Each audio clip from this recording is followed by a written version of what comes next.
Hasan Nasrallah உயிரிழந்ததை Hezbollah அமைப்பு உறுதி செய்திருக்கிறது. பெய்ரூட்டில் ஹிஸ்புல்லா தலைமையகத்தின் மீது இஸ்ரேல் விமானப்படை நடத்திய அதிரடி தாக்குதலில் ஹசன் நஸ்ரல்லா உயிரிழந்தார் என தெரிவிக்கப்பட்டது. தற்போது ஹசன் நஸ்ரல்லா உயிரிழந்ததை ஹிஸ்புல்லா அமைப்பு உறுதி செய்திருக்கிறது. இது பற்றின கூடுதல் விவரங்களை மூத்த இணை ஆசிரியர் ஹரிஹரன் வழங்கிட கேட்கலாம். வணக்கம் ஹரிஹரன், இது பற்றின மேலும் விவரங்கள் என்ன?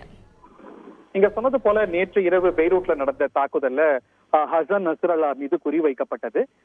இன்று மதியம் வரைக்கும் அவர் உயிரிழந்தாரா இல்லையா என்பது பற்றிய எந்த தெரிவிப்பும் இல்லாமல் இருந்தது. நம்ம இந்திய நேரம் 1:30 மணி வாக்குல இஸ்ரேலிய ராணுவம் அறிவித்தது, நாங்க குறிவைத்தது போலவே ஹசன் நஸ்ரல்லா கொல்லப்பட்டிருக்கிறார் அப்படின்னு. அதற்கு பிறகு எந்த உறுதியும் ஈரானோ லெபனானோ ஹெஸ்புல்லா அமைப்போ இதற்கு தெரிவிக்காமல் இருந்தது. இந்த நிலையில சற்று நேரத்துக்கு முன்பாக ஹெஸ்புல்லாவும் அதை உறுதி செய்திருக்கிறது.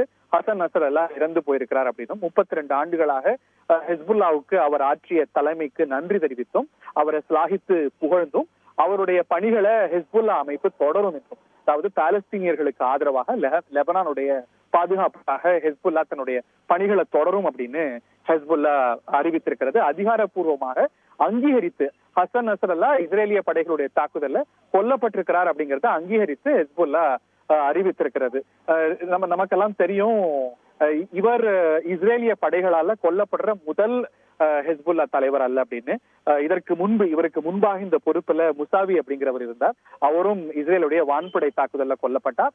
அதற்கு பிறகு அந்த பொறுப்புக்கு வந்தவர் தான் நஸ்ரல்லா. கிட்டத்தட்ட ஒரு 32 ஆண்டுகளாக இஸ்ரேலுக்கு சிம்ம சொப்பனமாக திகழ்ந்த நஸ்ரல்லா கொல்லப்பட்டிருக்கிறார். அவருக்கு பிறகு இதே போல ஒரு வலுவான அமைப்பாக ஹிஸ்புல்லா இருக்குமா அப்படிங்கறத நம்ம பொறுத்திருந்து பார்க்கணும். ஏன்னா ஒரு கல்ட் போல ஒரு ஃபாலோயிங், அவருக்கு ஒரு பெரிய ஆதரவு ஓட்டம், குறிப்பாக ஷியா பிரிவினர் மத்தியில அந்த நாட்டுல இருந்து வந்த நிலையில, ஈரானுடைய பரிபூர்ண ஆதரவு இருந்த நிலையில, ஒரு மிகப்பெரிய படையை அவர் கட்டியமைத்திருந்த நிலையில, குறிப்பாக நிறைய முக்கிய தளபதிகளும் சேர்ந்து அவரோடு கொல்லப்பட்டிருக்கிறார்கள்.